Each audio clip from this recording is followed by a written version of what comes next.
kapag ikaw yung mas silent, feeling ng mga tao, ikaw yung mas composed. Wow! Pero ako di ako naniniwala doon. Hindi ka naniniwala doon kasi hindi nag-a-apply sa'yo. Ako. Ay. Naglalap ako kay Ate Pep. Ate Pep, ba't noon nasa kadiliman ka? Ay, maganda yung question sa live. Ano daw usual na tinatanong natin sa interview? Ang first question po is, mabuti ka bang tao? Ayan. So, kapag mabuti kang tao, sige, apply ka lang. Birds of the same feather talaga. Makes a good feather duster. Oo. Birds of the feather, we should stick together. I know. 3 p.m. Filipino time yan. I mean, Manila time. Baka isipin nila Filipino time late. At so 3:30 pa talaga.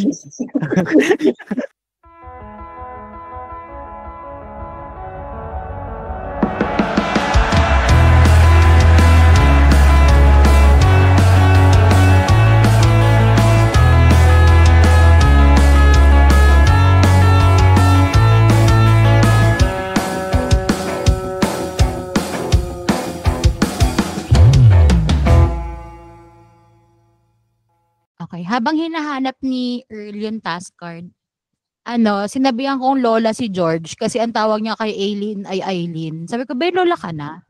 Aileen yun eh. Hindi naman yung Aileen eh. Sabi pa rin, sige, nagkakwentuhan kami kanina ni George. Ay, talaga, babataan din si Aileen, di ba? Sabi ko, sino yun, be? Si Aileen, sabi ko, lola na siya. Tawag niya kay Aileen.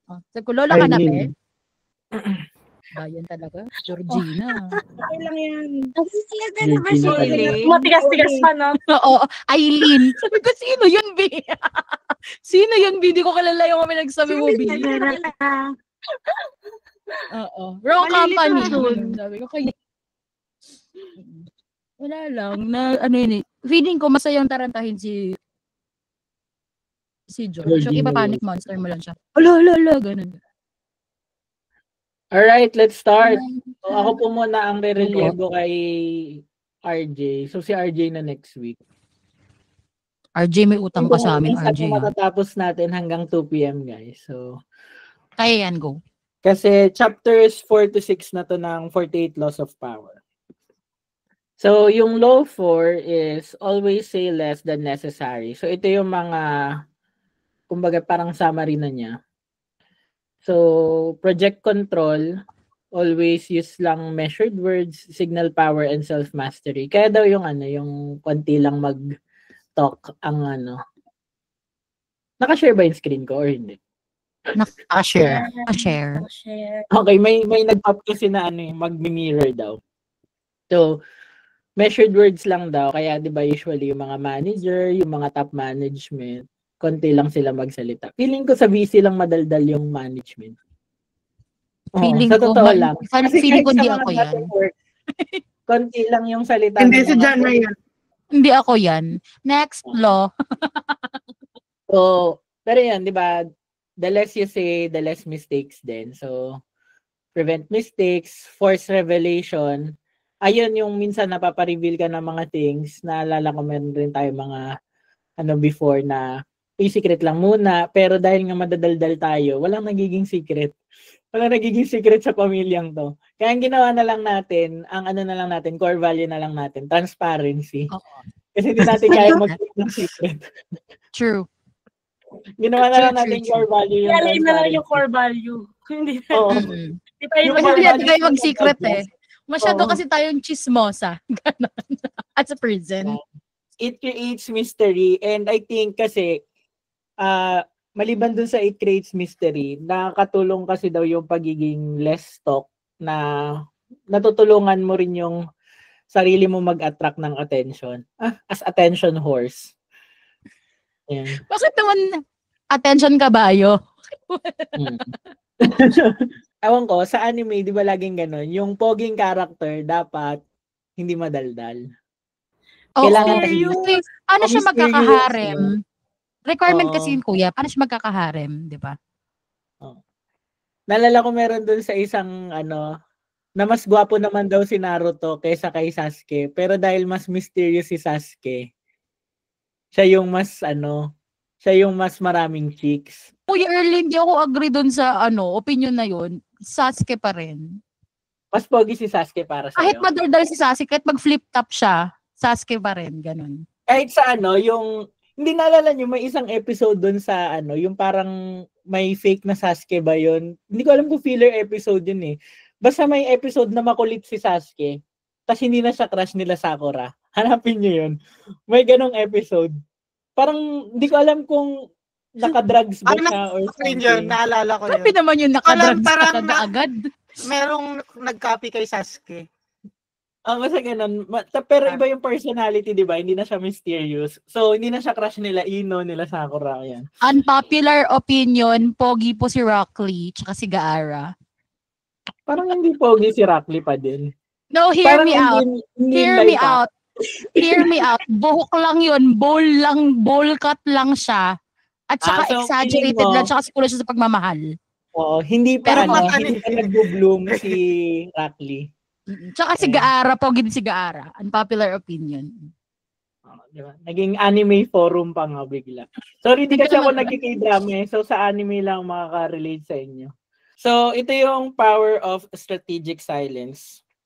So, nandyan yung merong influence shifts. Kapag ikaw yung mas silent, feeling ng mga tao, ikaw yung mas, composed. Pero ako di ako naniniwala doon. Hindi ka naniniwala doon kasi hindi nag-a-apply sa'yo. Sa akin din, parang when someone, hindi dahil quiet ka, feeling ko matalino ka na kaagad.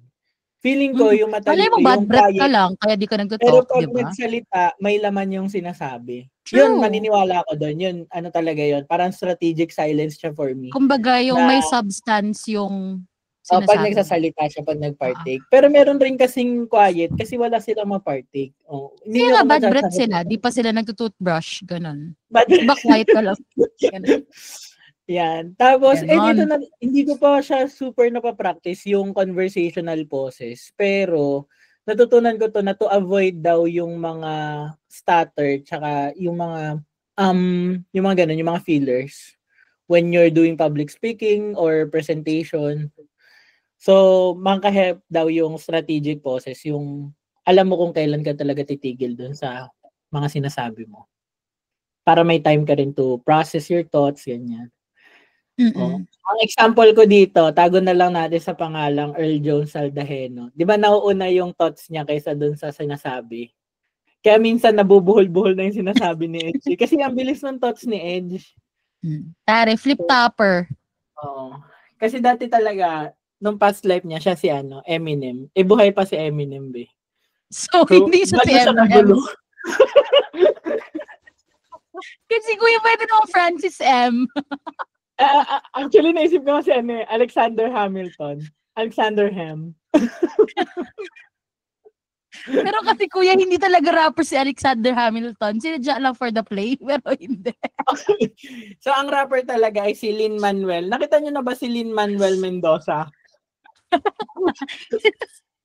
Si Lin-Manuel Saldaheno. Yung mali. Yun yun. Hanapin niyo si Lin-Manuel Saldaheno. Si Edge Oo, yun. yun Mag-join kayo sa live natin para makita niyo si Lin-Manuel Saldaheno.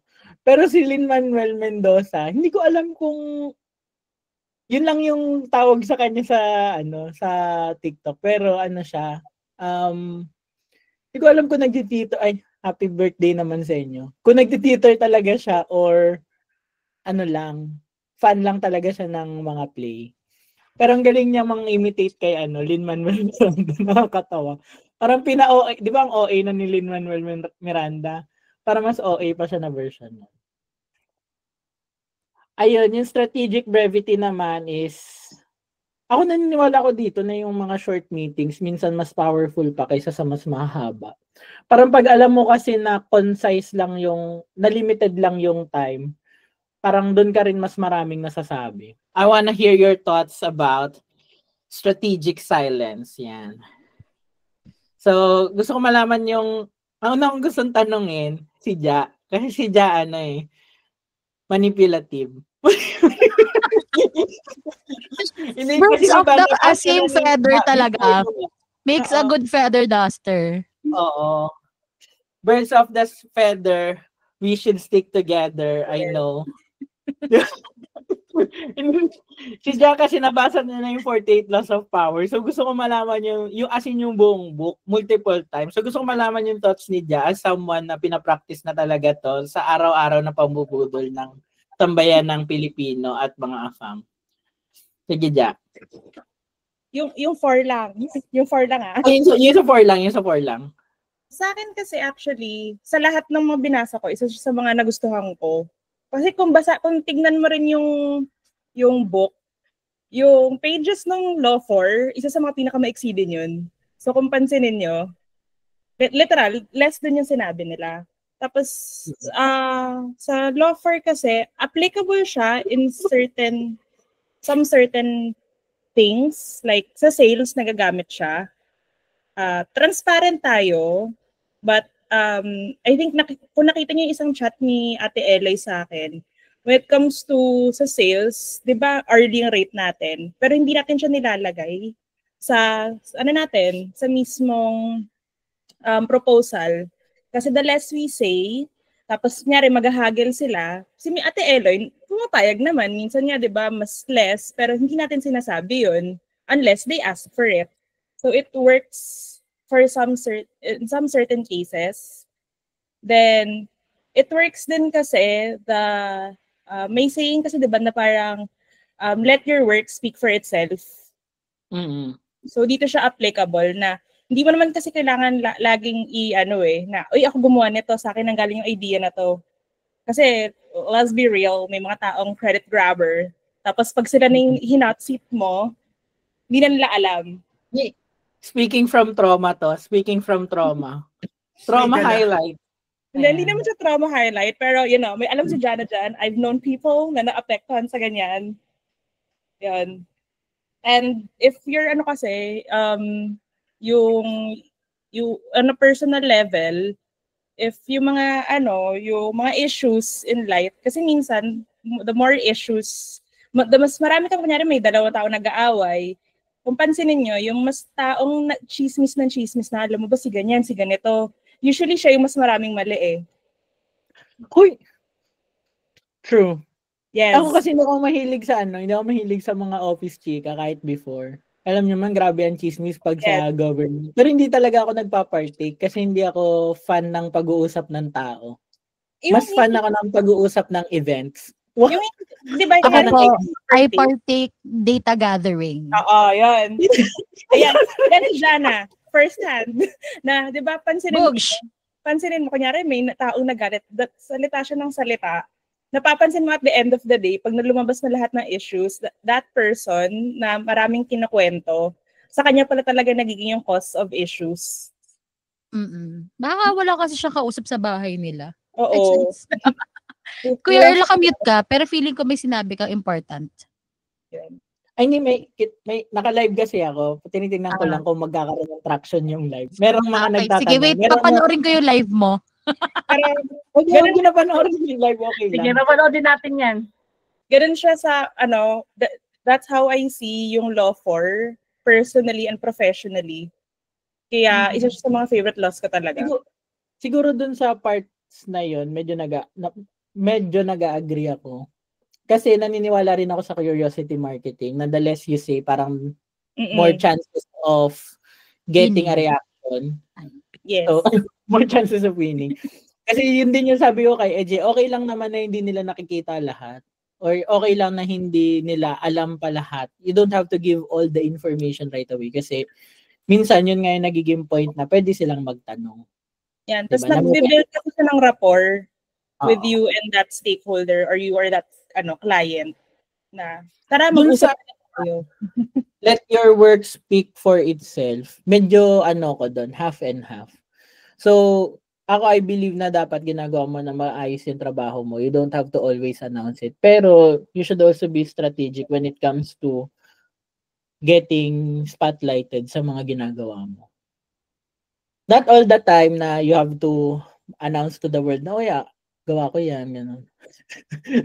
So, pero ako naniniwala ako, medyo may benefit din yung pagiging Jollibee. Kasi ako maaga ako na-promote kasi Jollibee ako eh. Dahil maaga ang Pasko. Mm-hmm. So, I mean, sa lahat ng naging kong experience, yung pagiging kong bibo, nag-play siya to my advantage. Siguro dahil kaya ko ring back upan yung pagiging kong bibo ng work. Pero yung pag bibo ka tapos hindi ka naman talaga nag-work, bibo ka lang. Personality hire ka, ganun. So, yun yung medyo challenging. Yan. Medyo makakaganon ka ng mga evil eye. Okay. Bilang si Elaine ay tahimik sa umpisa, gusto ko rin malaman yung thoughts ni Elaine. Talaga ba? Charing. Konti lang daw kasi words ni Elaine. So, yun lang daw yung mga ano niya. Ano lang ako. May limit per day. Kasi hihikain na. Sharing. Ayun, sa akin kasi, ayun nga diba, dahil ngayon sa previous corporate experience ko, kasi nakalibin si Earl baka may pumasok. Charing. Hindi naman siguro ko pina-follow ng mga yun. Ayun, ano lang, kaya ever since, after, syempre, mayroong lessons learned na mas maganda nga talaga na tahimik ka lang.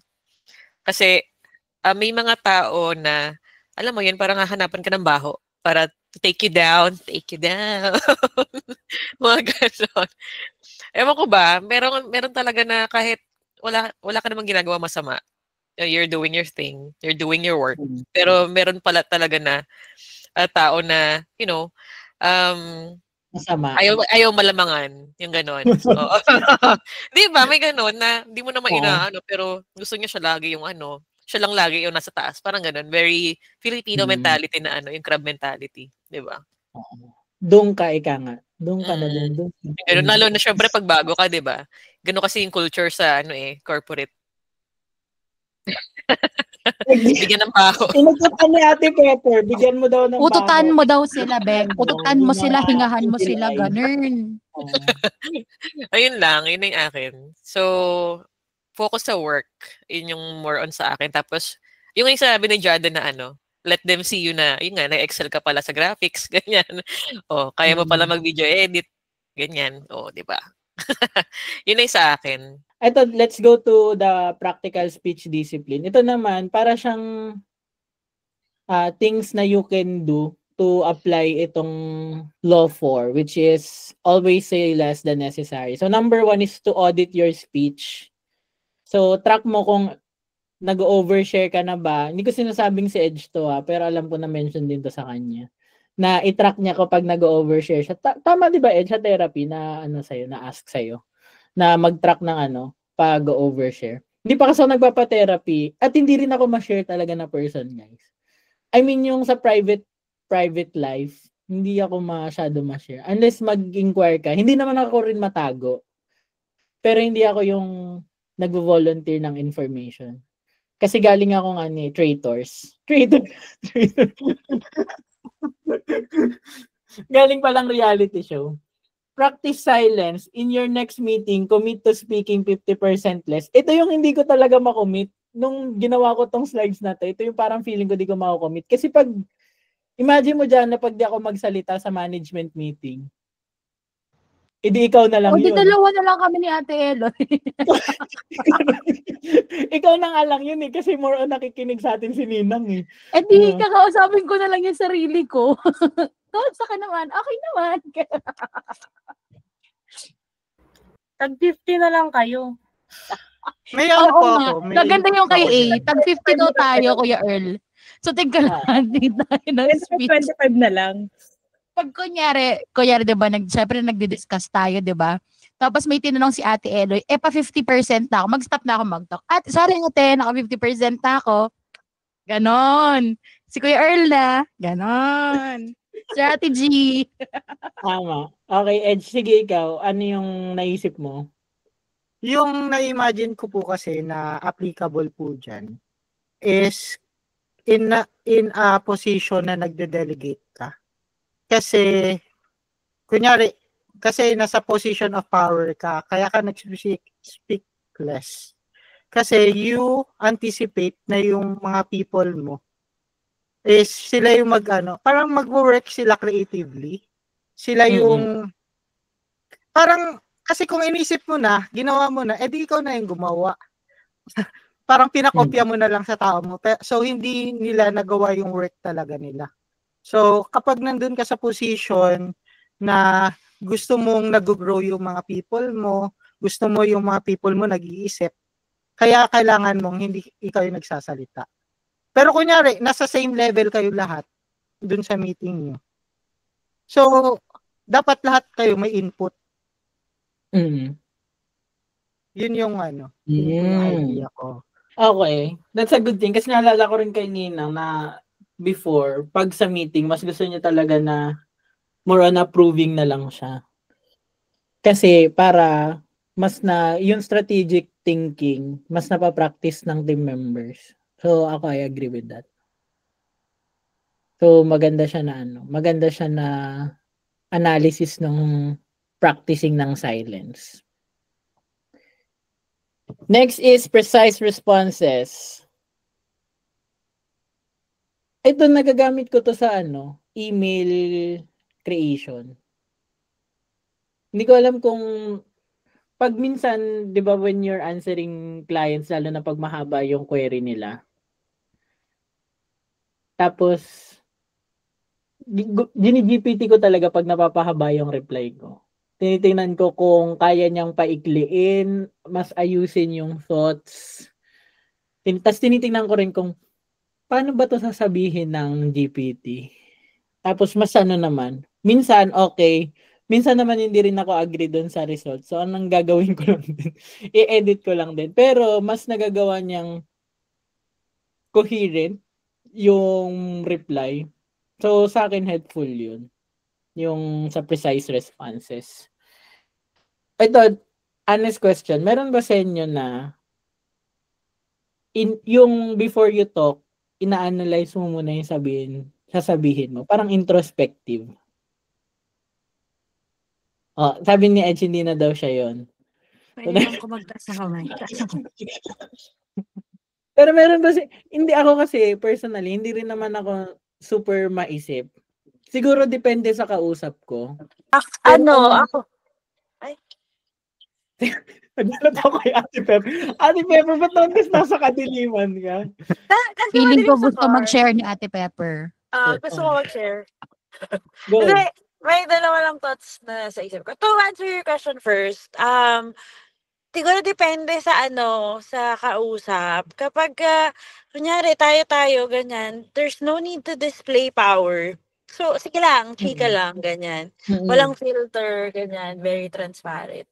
Pero pag alam mong may mga display of power, lalo na kung, kunyari, if hindi lang VC yung ginagawa mo, ganyan, or if may kausap ka na client na gusto mong, hindi ba i-manipulate, but, play the odds to your favor.